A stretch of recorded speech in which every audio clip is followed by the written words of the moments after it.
Before 1900, the buildings we call hospitals looked nothing like what we have today. Nothing. They were architectural monuments, towering, decorative, acoustically engineered spaces with high vaulted ceilings, expansive courtyards, and bell systems so large they could be heard for miles. And then, within a single generation, almost every single one of them was gone. Not renovated, not repurposed. Gone, demolished, replaced, erased, quietly, systematically, and almost universally across dozens of countries simultaneously. The official explanations say this was progress, but the deeper I looked, the more that explanation began to collapse. Let's start with what we're told. We're told that pre-1900 hospitals were primitive, dangerous even, infection-ridden charity wards where the poor went to die. We're told that as medicine advanced, these old buildings were naturally replaced, superseded by the gleaming scientific institutions of the 20th century. Progress, evolution, the march of rational thought displacing superstition. That's the story. But here's the first anomaly. If these were simply inferior buildings, the transition would have been gradual, regional, uneven.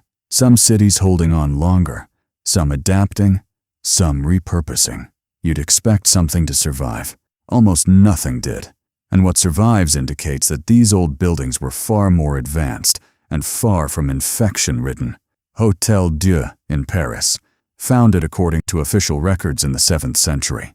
The version that stood in the 19th century was a vast cathedral-like complex on the Ile de la Cité, arched corridors, soaring interior chambers, a bell tower integrated directly into its healing wards. It was demolished and rebuilt in 1878. The old structure, gone. The old Bethlem Royal Hospital in London. Bedlam, they called it. A building so architecturally ambitious that visitors came from across Europe simply to walk its halls. Moved, rebuilt. The original structure repurposed for something else entirely.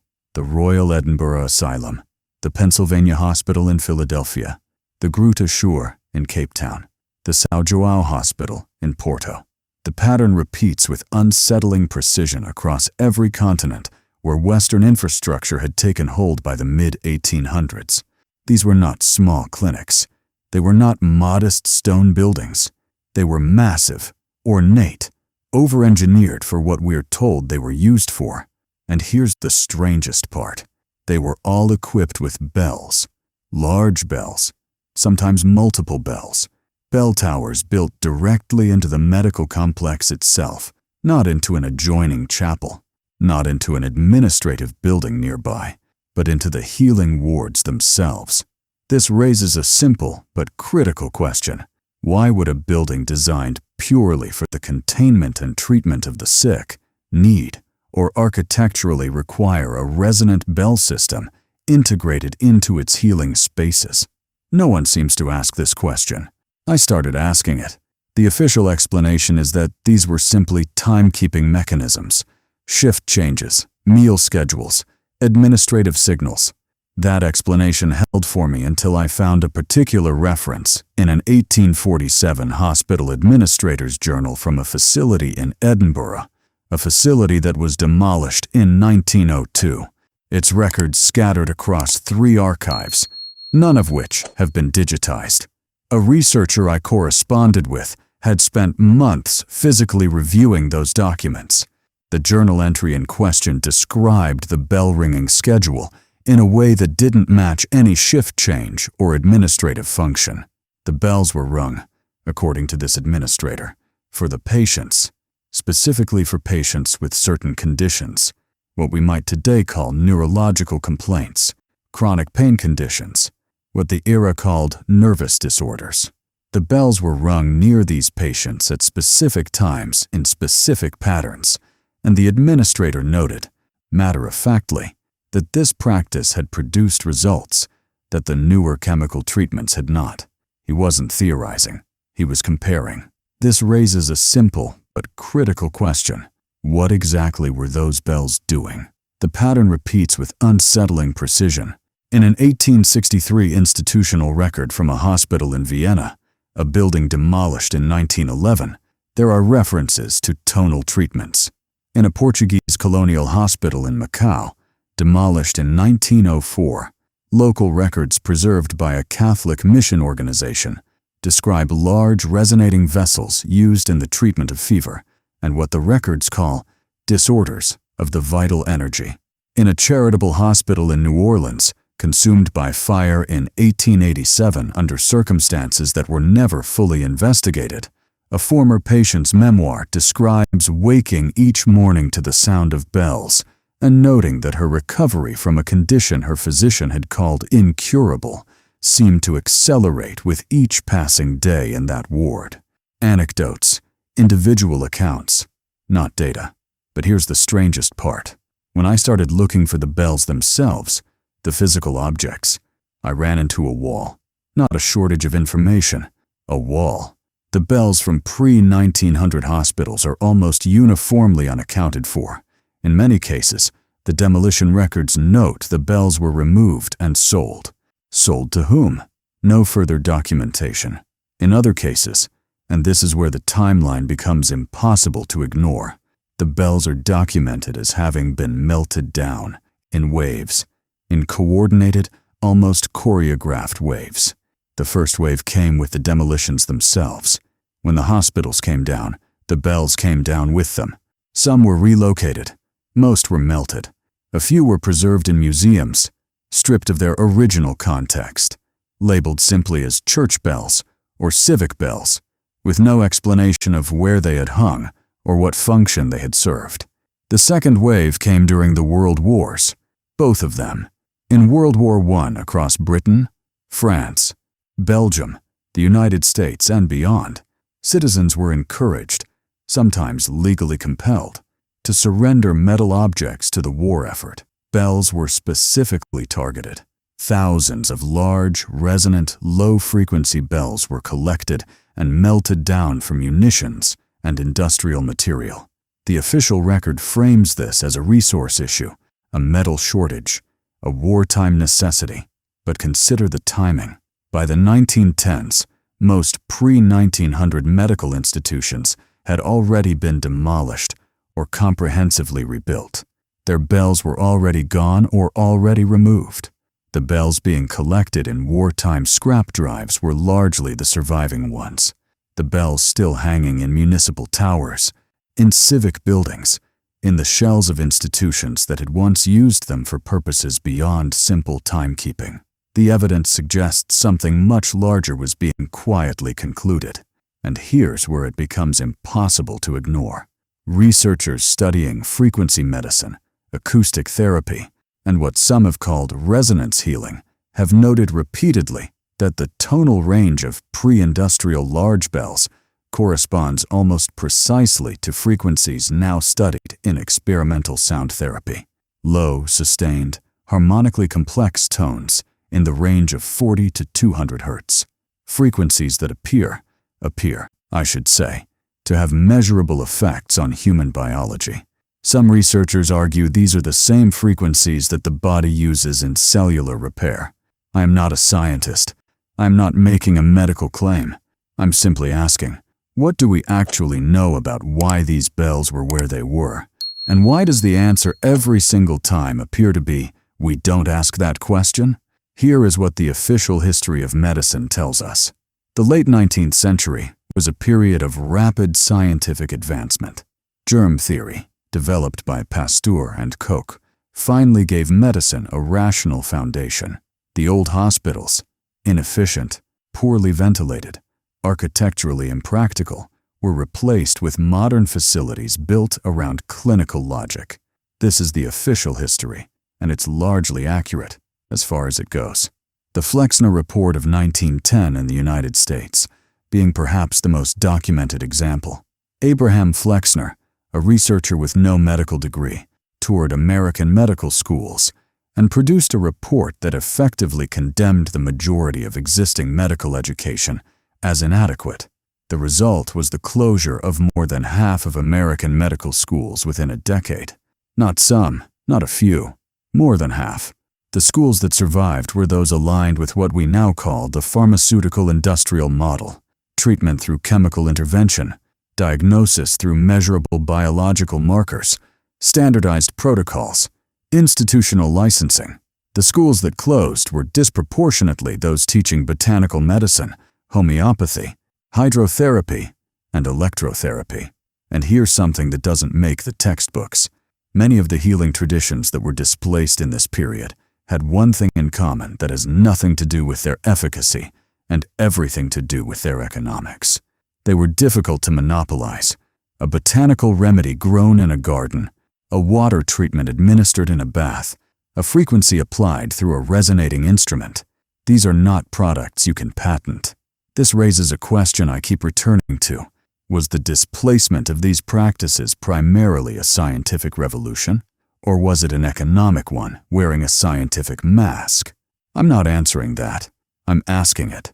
Let me describe the coordination problem plainly, because I think it deserves to stand on its own. For the simultaneous demolition and replacement of pre-1900 healing institutions worldwide to be explained by organic historical progress, you would need several things to be true simultaneously. You would need physicians in Paris, London, Berlin, Vienna, New York, Buenos Aires, Sydney, and Bombay to all independently reach the same conclusions about the inadequacy of their existing institutions at roughly the same time. You would need local governments across competing political systems, constitutional monarchies, republics, colonies, emerging democracies, to all independently allocate resources for replacement on the same schedule. You would need the architectural features of the old buildings, the ceiling heights, the acoustic properties, the bell systems, to be independently judged irrelevant and unworthy of preservation across all these contexts. And you would need all of this to happen without leaving a coordinating document, without a central body, without a conference, a manifesto, a recorded agreement. The official history says yes. All of that happened independently because the ideas were simply correct, and correct ideas spread. The evidence suggests something much larger may have been at work because the ideas didn't just spread. They spread with funding. In America, the institutions that funded the new medical schools, and there were specific identifiable foundations, some of which exist to this day, were also funding the publication of the Flexner Report, the lobbying for medical licensing laws, and the early pharmaceutical companies that would supply the newly standardized treatment protocols. This is documented. This is not speculation. What is speculation? And I want to be clear about that. Is the question of whether this coordination extended backward to the demolition of the buildings that had preceded the new institutions, whether the removal of the bells was intentional, whether whatever those bells may have represented was understood by someone somewhere to be worth eliminating before the new system could be fully established. I can't prove that, but I can point to the pattern. The pattern repeats with unsettling precision across every continent, within the same narrow window of time, targeting the same types of structures, the same types of practitioners, the same types of instruments. That's not an accident. Accidents don't have that kind of symmetry. Let us be specific about what emerged from the ruins of the old system. The new hospitals built from roughly 1890 onward were architecturally and philosophically different in one decisive way. They were not designed around the patient's environment. They were designed around the administration of substances. I want to sit with that for a moment, because I think we have become so accustomed to this model that we have stopped seeing how strange it is. The pre-industrial hospital was, in many documented cases, an environmental machine, a building designed to produce specific conditions: light, airflow, acoustic resonance, spatial proportion, that were understood to support recovery.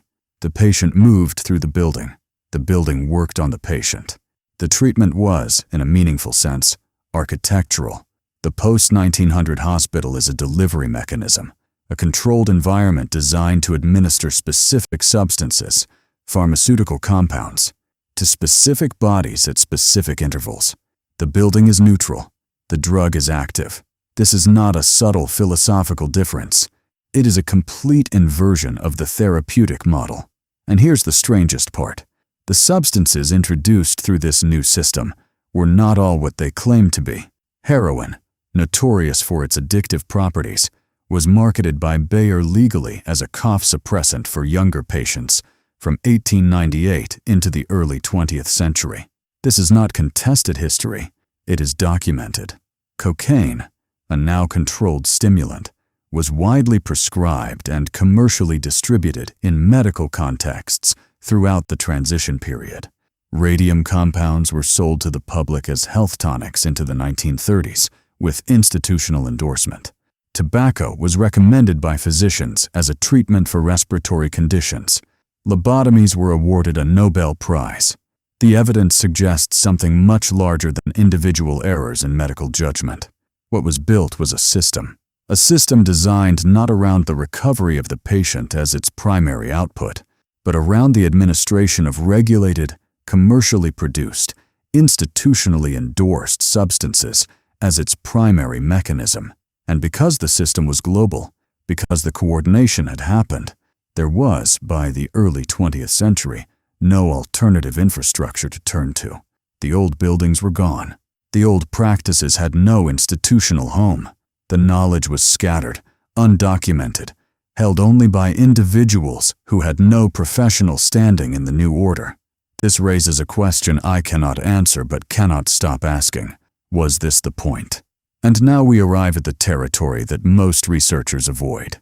The territory where the evidence becomes harder to verify, where the claims become more contested, where the official response shifts from dismissal to something that feels, in its uniformity, almost like discomfort. Tartaria. I am not going to tell you that Tartaria was a specific civilization with a capital city and a flag. I am not going to make that claim. What I'm going to do is ask you to consider a set of observations that have accumulated not from fringe sources, but from architectural historians, from comparative archaeologists, from researchers working at the edges of what is academically permissible, and to ask yourself whether those observations taken together suggest something that the official history of the 19th century has not fully explained. There are buildings standing today in cities across Europe, North America, and beyond that, appear architecturally to be older than their documented construction dates. Buildings with acoustic properties that exceed any practical explanation under the stated use case. Buildings with sub-basement levels that are documented in original blueprints but described in city records as having been filled in during infrastructure upgrades of the early 20th century. Buildings that appear in the earliest available photographs already aged, already worn, in ways inconsistent with their supposedly recent construction. The hospitals of the pre-1900 era fit this pattern. The deeper I went into the architectural records of demolished 19th century medical institutions, the more frequently I encountered what can only be described as a documentation problem. Buildings for which we have operating records, patient intake, staff rosters, supply invoices, but no construction records, no founding documents, no architectural plans. Buildings that simply appear in city records, fully operational without a documented moment of having been built. What does this mean? I don't know. I genuinely don't know. But I know that the buildings that were torn down in the 1880 to 1910 window were, in many cases, not merely old. They were anomalously old. And they were equipped with systems, acoustic systems, resonant bell networks, architectural features designed to manipulate sound and frequency in enclosed spaces that appear in no medical textbook from any period, that appear in no formal medical tradition I have been able to identify, which raises the possibility, not the certainty, not the proof, but the genuine uncomfortable possibility that these buildings were not built by the civilization that demolished them, that they were inherited, and that what was erased in the demolition wave of the late 19th century was not merely an older style of medical architecture, but the last physical remnants of a prior technical and philosophical tradition that understood something about the relationship between frequency, resonance, the built environment, and human health that we do not understand today, that we have not been given the tools to understand, that the system built to replace it was built, in part, to ensure we would not go looking. Why were the bells specifically targeted? Why is the frequency range of pre-industrial large bells so consistently aligned with the ranges now being studied in acoustic medicine? And why does the mainstream history of medicine show almost no curiosity about this alignment? Why does the same demolition window, 1880 to 1910, appear on every continent, in every political system, in every language, simultaneously? Who had the reach to make that happen? And why has no historian made this coordination the subject of a comprehensive study? Why were so many of these buildings without construction records? Why do the earliest photographs so often show them already worn, already settled into the earth, already ancient in ways their official dates cannot account for? And why, when you begin pulling on any one of these threads, do you find yourself arriving at the same moment, the same 30-year window, the same quiet, coordinated, globally synchronized erasure over and over again? Once you see it, you can't unsee it. The old hospitals are gone. The bells are melted. The practices they housed are undocumented. The knowledge they embodied, if it existed, if it was real, if it was something more than we have been told, is scattered, dispersed, held in fragments by researchers working in isolation, finding each other slowly, asking the same questions. Not what was lost, not when, not even how, but why someone needed it, gone.